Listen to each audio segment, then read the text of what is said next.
All right, everybody, I am back with a brand new DC update. And sorry, I have been extremely busy this week, and to be honest, there hasn't been a whole lot of DC information coming out. But I do have some stuff to show you today. But before I show you those, I'm going to drop some truth bombs in this video that are surely going to upset some simpletons out there. There seems to be two warring groups within the DC fandom. There are those that like the Snyderverse and those who are just absolutely over the moon about James Gunn. It seems like two different camps. And I got to tell you, I'm not really either one of those camps. I'm of the mind of I wanted the DCEU to continue. And a lot of people say it was disaster and that Batman versus Superman killed the franchise, killed the DCEU from the start.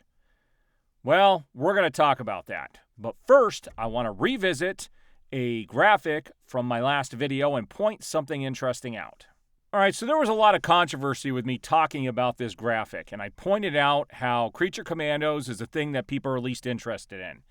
Nobody asked for Creature Commandos, but people are like, just because it's fourth on the list doesn't mean people aren't excited for it. You're right. 11% of the people are excited for it.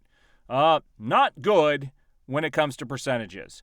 But what I didn't point out in the last video, which I want to point out in this one, if you look at the two things that James Gunn is fully responsible for, they are the least interesting projects on this list. Both Creature Commandos and Peacemaker Season 2. We were told that Peacemaker was this amazing thing. It was a next coming. And everything that said got amazing streams, and it was never talked about in the investor calls, guys. I've seen the papers from those investor calls. They never discussed Peacemaker. It wasn't brought up. It wasn't part of their marketing. It wasn't part of bringing in investors. Nobody cared about Peacemaker. They just don't. And the fact that it got a second season and that Creature Commandos is going to be the first DCU project, ridiculous. These are Gunn's projects, and they're the things that people are least excited for. Let's put it that way. You can't cut it any other way. No matter how you want to spin it in your head, they are the projects people are least excited for. How sad is that? And that is the guy that is in charge of the DCU. Now, I want to discuss this whole thing about Batman versus Superman destroying the DCEU. I've made this point before, and it's important to come back to it. You don't go to a restaurant, have a horrible meal, and then continue to go back for 4 years and then just decide you're done. Okay? That's not how this works. People, you saw the Comic-Con reaction when they announced Batman versus Superman. People were hella excited. I mean, it was like freaking crazy. And when that movie came out, it was clear that the studio had done something to it. It was borderline incoherent. But even that incoherent film that the studio butchered, still, if you count it as today, the cost of tickets today, over $1 billion film, guys. It made $1 billion and it was butchered. Not to mention all the sales for the extended cut and how beloved the extended cut is. It's my personal favorite superhero film ever. I love the extended version of Batman vs. Superman. It is amazing. Now, I had somebody come out on Twitter and say, it's ridiculous that you equate today's money to, something that came out 8 years ago. Yeah, because the only way to truly judge something is by ticket sales. How many tickets it sold. And when you look at tickets sold, you have to take into account the price no matter what year it is. So the only true way to get a gauge on how popular something was to look at the ticket sales and equate it to what ticket sales are now. And it is a fact that people loved those early DCEU films. And I'm going to make the point that when things were serious all the way through Aquaman, people loved going to those movies. But what did they do right afterwards? They turned everything into a comedy, starting with Shazam and all the way through the rest of the DCEU.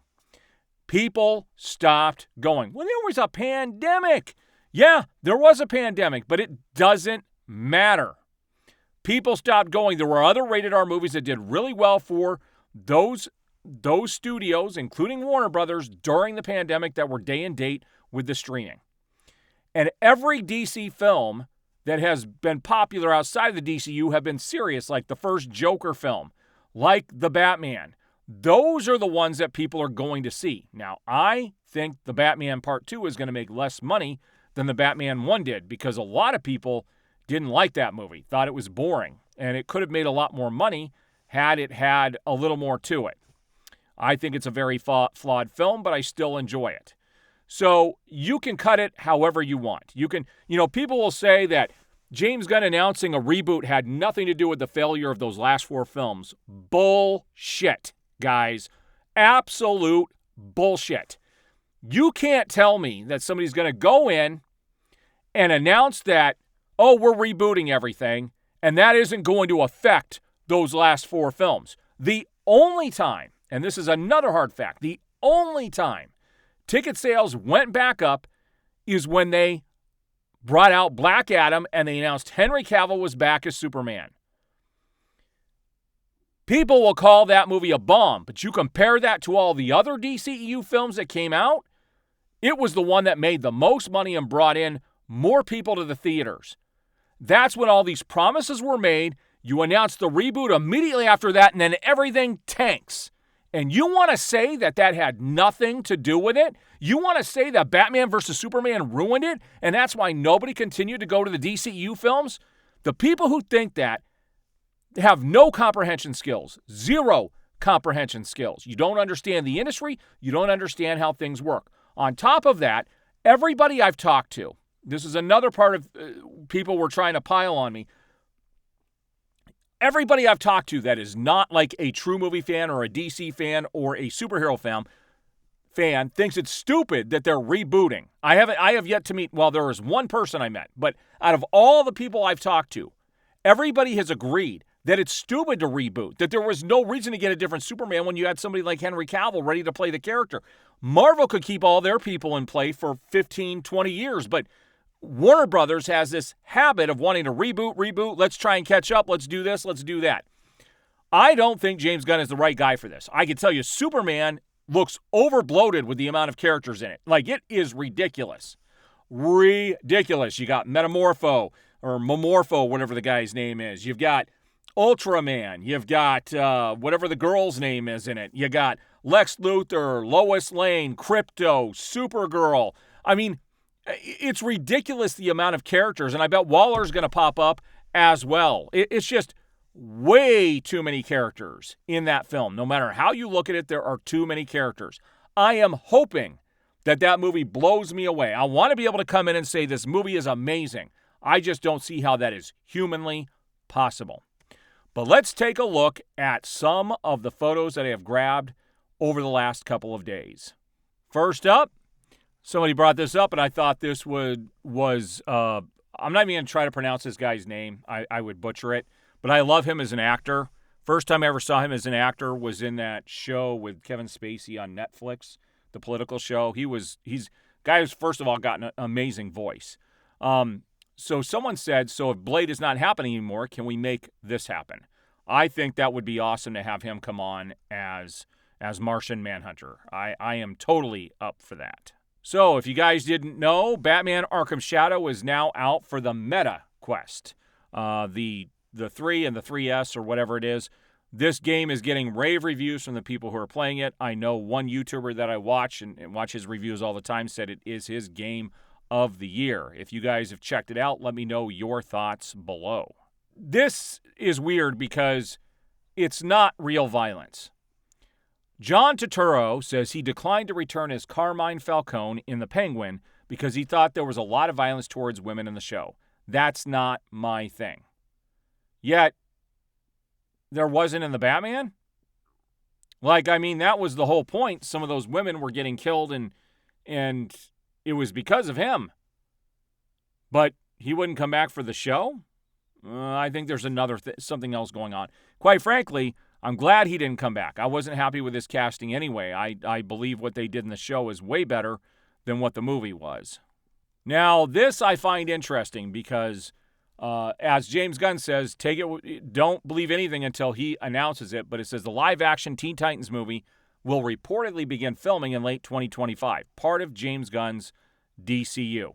I don't know how they're going to do that when they haven't even established Batman yet.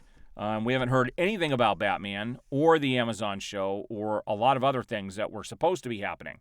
And I think they're probably going to wait to see what Superman does and what the reception on that is going to be.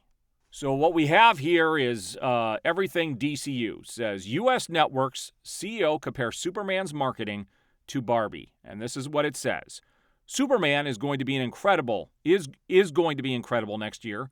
And we have so many things planned on the U.S. network side to support it and ride the superhero wave. So that I am really excited about things. I think that some of the things that our company does better than anybody. We all lean in. And when it's something like a Harry Potter or a Barbie or a Superman, there are so many touch points for so many different people, men, women, children. With all of the Warner Brothers Discovery corporate synergy ready to be unleashed, Finch already knows what she would like to see Gunn take part in. And it's a television classic that fits in right in with Gunn's love of animals. You know what we want? We've already said what we want James Gunn to do, and I was able to ask him this in a public forum. He's a huge animal advocate, and we want to use him for the Puppy Bowl. The good news is we'll probably get him to adopt about 12 more puppies, and then everybody wins. So there you have it, guys. They're promising some amazing things coming up. And yes, I'm especially a dog lover, like big time.